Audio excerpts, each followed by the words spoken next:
What if I told you that some of the most powerful weapons in American warfare weren't tanks, missiles, or aircraft, but cameras, scripts, and movie screens?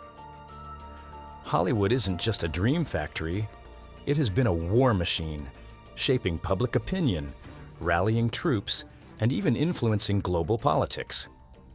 From World War II to the War on Terror, Hollywood has played a pivotal role in how America fights its wars. But how did a film industry known for glitz and glamour become a tool of military propaganda? The answer is deeper and more shocking than you might think. Movies are not just entertainment. They shape perceptions, create heroes, and build narratives that define good and evil. During wars, these narratives have been weaponized. Hollywood has worked hand in hand with the U.S. government for nearly a century to create films that influence public sentiment, recruit soldiers, and justify military interventions. But did Hollywood help America win its wars? The evidence is overwhelming, and the story is as fascinating as it is unsettling. When the United States entered World War II in 1941, Hollywood mobilized like never before. The government, through the Office of War Information, worked directly with studios to ensure that films served the national interest. The goal was clear: motivate Americans to support the war effort, vilify the enemy, and maintain morale. Hollywood's biggest names lined up to serve, but not in the trenches, in the studios. Walt Disney's studio alone produced over 68 hours of training and propaganda films for the U.S. military, including the famous Der Führer's Face, which ridiculed Adolf Hitler. Over 90% of Disney's production was devoted to war-related content during World War II, a staggering shift for an industry built on fairy tales.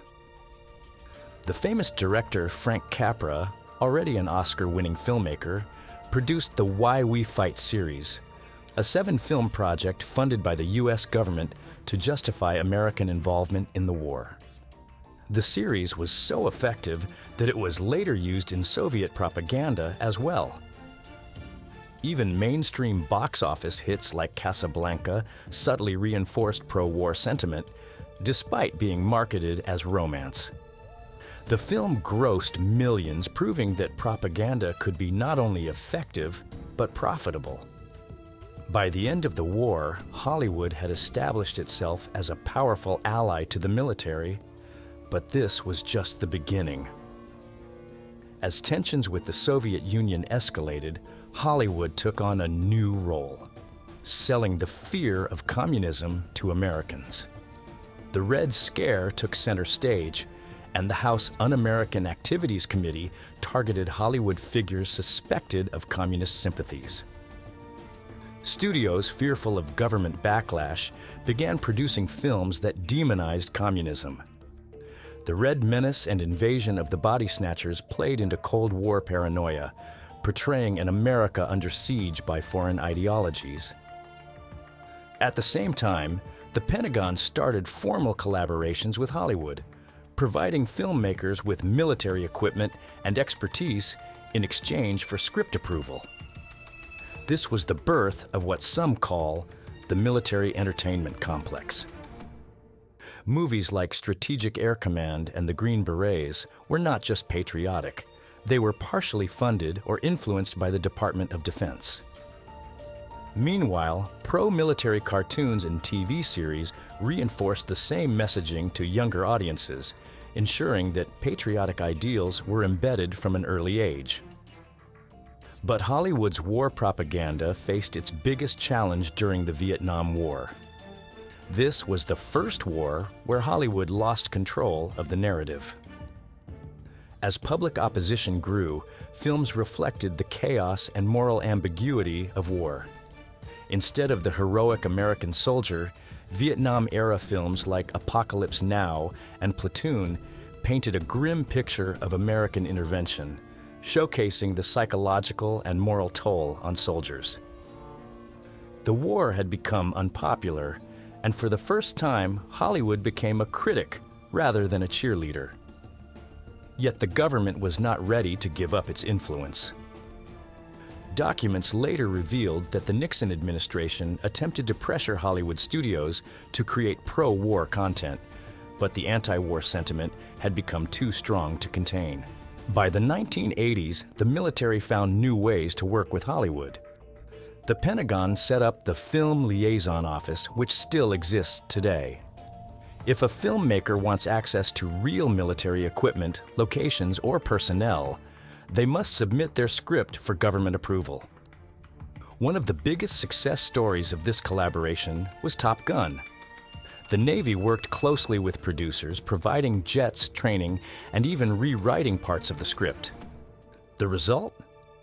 A massive 500% increase in Navy recruitment after the film's release. It wasn't just a movie, it was a recruitment ad disguised as entertainment. The strategy continued into the 21st century with blockbuster franchises like Transformers, which was funded in part by the Department of Defense, showcasing American military might and advanced weaponry. Then came Zero Dark 30, the dramatization of the hunt for Osama bin Laden, which had inside access from the CIA. The film faced criticism for allegedly glorifying torture, but it played an essential role in shaping public perception of U.S. military operations. The Department of Defense even consulted on Marvel's Iron Man series, ensuring a favorable depiction of the military-industrial complex. After September 11th, Hollywood and the military partnership became stronger than ever. The U.S. government needed public support for wars in Afghanistan and Iraq, and Hollywood delivered. American Sniper, Lone Survivor, and 12 Strong created heroes out of American soldiers, reinforcing the idea of a justified war. The CIA even started recruiting Hollywood writers to help shape narratives. In 2017, declassified documents revealed that over 1,800 films and TV shows had Pentagon or CIA involvement, proving that the influence of government agencies on Hollywood productions was far greater than anyone had imagined. Some of the most successful war movies of the last 2 decades were carefully crafted with the involvement of military officials, ensuring that audiences saw a specific version of reality. One where American intervention was always necessary and justified. American films don't just influence U.S. audiences, they shape perceptions worldwide. The global box office for military-backed films reaches billions of dollars, spreading American narratives across borders. Hollywood's influence is not limited to film, it extends to video games, where franchises like Call of Duty and Battlefield work closely with military consultants to create realistic yet pro-military gameplay. The U.S. military's image as a force for good is deeply embedded in global pop culture. The rise of streaming platforms and AI-generated content means that propaganda can now be tailored more precisely than ever before. With deepfakes and social media manipulation, the next battlefield may not be fought with soldiers, but with stories. Hollywood has been winning wars not with bullets, but with ideas. And if history is any indication, the power of cinema as a tool of propaganda is only growing stronger. So the next time you watch a war film, ask yourself, is this entertainment or something much more? What stories are you really being told, and who is shaping them?